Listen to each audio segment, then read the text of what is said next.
शिवसेनेने उद्धव बाळासाहेब ठाकरे पक्षाच्या नाशिकच्या निर्धार मेळाव्यात आदित्य ठाकरे, संजय राऊत आणि उद्धव ठाकरे यांच्या तोंडून एक दिशा नावाचा शब्दप्रयोग झाला। या शब्दाचा संदर्भ वेगळा असला तरीही भाजपने या शब्दावरून ठाकरेंवरच टीकेचे बाण सोडलेत। पाहूया।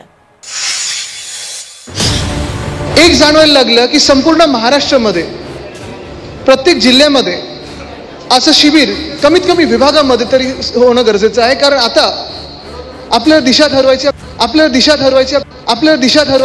तपासाची दिशा आम्हाला त्या दिशेने न्यावं लागेल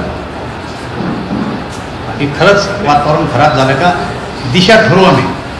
आदित्य ठाकरेंनी शिवसेना उद्धव बाळासाहेब ठाकरे पक्षाच्या नाशिकच्या निर्धार शिबिरात महायुती सरकारवर तुफान टीका केली आहे।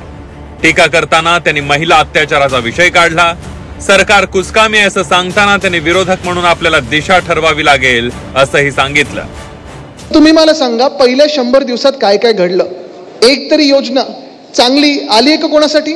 इथे महिला मोठ्या संख्येत बसलेल्या आहेत। तुम्ही मला सांगा, महिलांसाठी एक तरी ठळक योजना या महाराष्ट्र सरकारने आणली का? नवीन महाराष्ट्र सरकारने आणली नाही आणली। रस्त्याचा घोळ असेल, रस्त्याचा घोटाळा असेल, पाणी टंचाई असेल, कचऱ्याचा प्रॉब्लेम असेल, ह्या सगळ्याच गोष्टींवर बोलत असताना एक जाणवायला लागलं की संपूर्ण महाराष्ट्रामध्ये प्रत्येक जिल्ह्यामध्ये असं शिबिर कमीत कमी विभागामध्ये तरी होणं गरजेचं आहे, कारण आता आपल्याला दिशा ठरवायची, आपल्याला रोडमॅप ठरवायचा आहे की आपण शिवसेना उद्धव बाळासाहेब ठाकरे पक्ष म्हणून असेल, ह्या देशाचे ह्या राज्याचे नागरिक म्हणून असेल, आपली वाटचाल कशी करणार आहोत। योगायोग म्हणजे आदित्य ठाकरेंच्या भाषणापूर्वी संजय राऊतांच्या पत्रकार परिषदेतही दिशा असा शब्दप्रयोग झाला। नक्कीच दिशा मिळेल, मार्गदर्शन मिळेल, दिशा मिळेल, प्रेरणा मिळेल, उत्साह मिळेल आणि यापुढे संघर्ष आणि लढण्याची तयारी ठेवण्यासंदर्भातलं माननीय पक्ष प्रमुखांचं नक्कीच एक जिद्द जागवणारं असं त्यांचं एक दिशादर्शक असं भाषण सुद्धा व्हायला पाहिजे। आदित्य ठाकरेंच्या भाषणातला हा दिशा शब्द सत्ताधारी भाजपनं लगेचच हेरला। राज्यात महिला अत्याचार वाढले असून आता सरकारला महिला अत्याचाराच्या प्रकरणाची दिशा ठरवावी लागेल असा टोलाही त्यांनी लगावला। महिलांवर या राज्यात अत्याचार वाढतात असं स्टेटमेंट कोणी केलं? आदित्य ठाकरेंनी केलं। तपासाची दिशा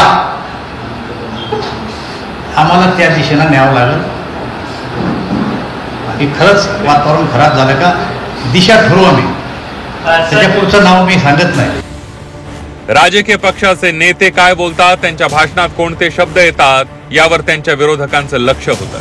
गेल्या काही दिवसांपूर्वी दिशा सालियन आत्महत्या प्रकरणात आदित्य ठाकरेंवर आरोप झाले होते। आदित्य ठाकरेंच्या भाषणात दिशा हा शब्द वेगळ्या संदर्भाने आला, पण भाजप नेते रावसाहेब दानवेंनी दिशा या शब्दाचा धागा पकडून आदित्य ठाकरेंवर निशाणा साधलाय।